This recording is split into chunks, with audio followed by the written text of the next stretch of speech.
Hello, this is the Watchdog, and welcome back to Fun with Watches. If watches weren't fun, you'd only need one. Today, we're going to review the Phylida 500-meter Super Duper Deep Dive Watch.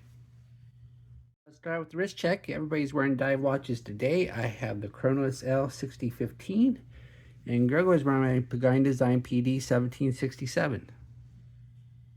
Gregory said that after Miggs Mayfield and Pelly Mato got married, Miggs planned to take them to the Dagobah system for their honeymoon. When she found out about it, she was quite upset and said, "I can't believe you're taking me to a swamp system." He said, "Don't be dense. The entire system isn't one giant swamp. That makes no ecological sense. The swamps are mainly in the tropical regions."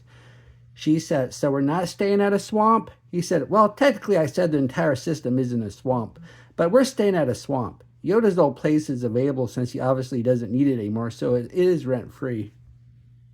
All right, that was one long Grogu joke. All right, let's take a look at the watch. And it comes in this box. And here it is. This is a big, chunky watch. But that's kind of the whole point of it, isn't it?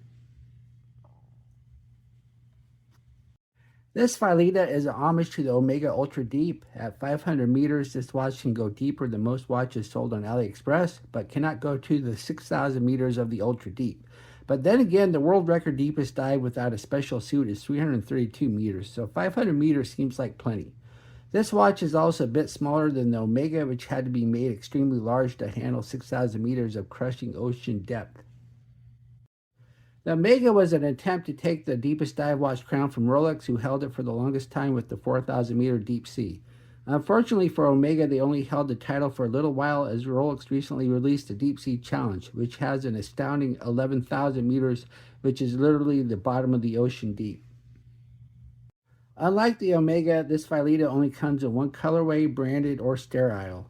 I chose the branded dial because that is my personal preference. I once made a snarky comment about sterile dials, and I have since apologized, as everyone has their own personal preference, and I try to be positive and uplifting on this channel.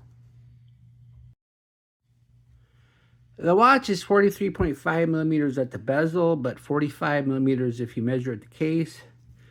It is 16 millimeters thick, which isn't quite as thick as the Omega, which is 18. It has a 51.3 millimeters lug to lug with inverted end links, which isn't bad considering how big the watch is. Has a 20 millimeter lug width, which seems kind of small for a watch this big. I'm surprised they didn't go with 22. Maybe they did that just to save weight, because it weighs 209 grams on the supplied metal bracelet with 3 links removed. It's so heavy I had to take it down and weigh it on the kitchen scale, because my scale here only goes up to 200 grams. We have a ceramic 120 click unidirectional bezel, and the action's a little stiff. You can really hear those clicks though. They're really loud clicks, and there's no back play. And it looks like it lines up okay. And if you look at the writing and the markers though, they look a little thin. Kind of wish they were a little bit more thicker. And we do have a Lume pip though, and the Lume pip's pretty good. Actually, the Lume pip's excellent, what am I saying? But yeah, pretty thin font here. Then we have the dial. The dial is a gradient dial, blue in the middle, fading out to black. And it's kind of similar to the looks of the James Cameron Rolex, but that goes in one direction, not from the middle out. But it's a nice looking dial. I really like it. As you can see, there's no sunburst effect. Then we have the Phylida name up top. I don't think Phylida has a logo. Then it says automatic, 1,640 feet, 500 meters, which once again is as deep as you can expect for an AliExpress watch. And then we have the applied loomed indices, and then we have unloomed numerals at the 3, 6, 9, and 12, and there is no date. And this is an NH38, not an NH35, so there is no ghost date. Then we have the hands. The hands are fully loomed with big arrow tips. And then we have the second hand, which is a loomed spear tip and a blue end. So yeah, this is a really nice looking dial and a nice looking watch. Then we have an unsigned screw down crown. The action's fine. You don't feel a lot of thread resistance, pops nicely. Then when you go to screw it back in, it catches right away and doesn't feel like you're going to strip it or anything. Good threads. And then we have a domed sapphire crystal. You got quite a bit of dome there.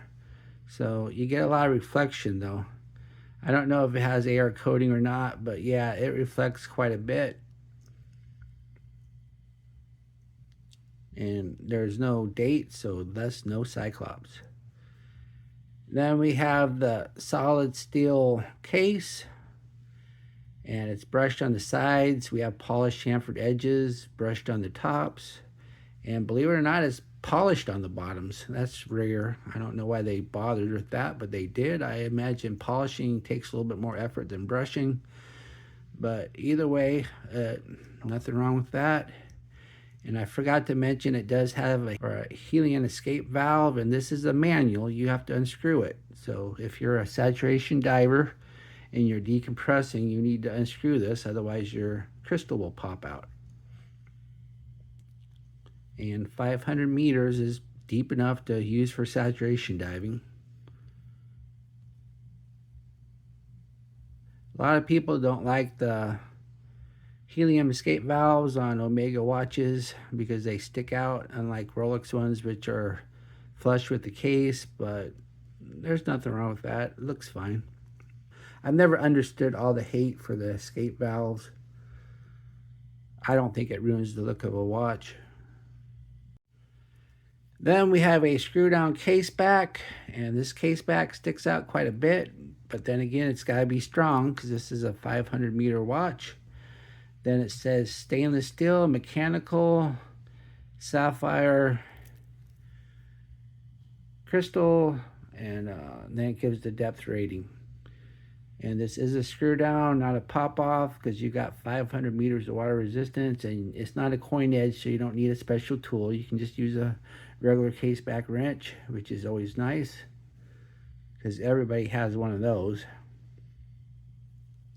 And they're adjustable, unlike the coin edge tools where you just have to have the right size. Underneath the case back is the NH38 movement. This is basically the NH35 without a date. A lot of watch companies, if they don't have a date, will just use the NH35 anyway because they order them in bulk and they probably get them cheaper than the NH38s. And then you'll just have to settle for a ghost date, but you don't have to do that with this one. Personally, I don't care if it has a ghost date or not. It's never really bothered me, but some people do. Some watch decisions, you make them for financial reasons, and other decisions, you make them because they are correct. And the correct decision is to use the NH38 when there is no date. This movement has 24 joules. It hand winds hacks and has a bidirectional rotor. And it's a 3 hertz movement, meaning it ticks 6 times a second. And they're usually fairly accurate right off the shelf. And I doubt if they regulate them at the factory when they manufacture this watch, but I don't know. Let's put it on the Timegrapher and find out. Here it is on the Timegrapher. As you can see, we have some pretty good numbers here. -4, -1. And let's see what the next one's going to be. Yeah, -3. So yeah, it's running very accurate. Of course, it's running a little bit slow. It's always nice with a hacking movement if it runs a little bit fast because it's easier to adjust it later on when it drifts far enough that you need to reset the watch. So a slow movement, you actually have to move the hands, where a fast movement, you can just hack it and wait for time to catch up. But the amplitude's okay, not great. A little bit of beat error, 0.2, but that's not bad. And so yeah, it's running really good. So maybe they did regulate it at the factory. We have a solid steel 3 links, and everything's brushed, not polished, which is a good look anyway because this is a tool watch, not a dress watch. And we have solid end links. And we have push pin adjusters, not screw pins. I'm perfectly happy with push pins. I just think they're easier. A lot of people don't like push pins because screw pins just sound like a plus over push pins. But once again, I've never had to worry about push pins coming out. I always do with screw pins. And honestly, on nicer watches, they use Loctite to make sure that the screw pins don't come out, which makes it even more difficult to size because you have to heat up the Loctite to remove the screw. And then look at this though, we do have half links. And that's nice though that we have half links because this class has no micro adjust. So you need the half links to get the perfect fit because this is a big watch and this is a very heavy watch. So you don't want to wear it loose. And if you don't get a good fit, you're going to have to end up wearing this a little tight because if you wear it loose, it's just going to flop around. But we have a milled scissor, and this is a fully milled upper too. This is a, and we do have a diver's extension. And this is a milled diver extension, not pressed, so it's a nice one. And you have to be careful though when you put the extension back in because you have to make sure you go in first and then down, otherwise it'll stick out and then you won't be able to close the clasp. The clicks of the clasp though, I wish they were a little bit more secure. They just feel, it feels like it could be a more solid click. But it's a very nice looking bracelet and it's a very nice looking clasp. Nothing signed though on the clasp, but then again Phylida doesn't have a logo, so they'd have to sign it with their name. Here is the watch on my 7.5-inch wrist. That's a very nice looking watch. It's a big watch, it's a chunky watch, but once again that's the point. So the big and chunky fits the aesthetics of the watch. You expect it to be big and chunky because it's made for the deep sea.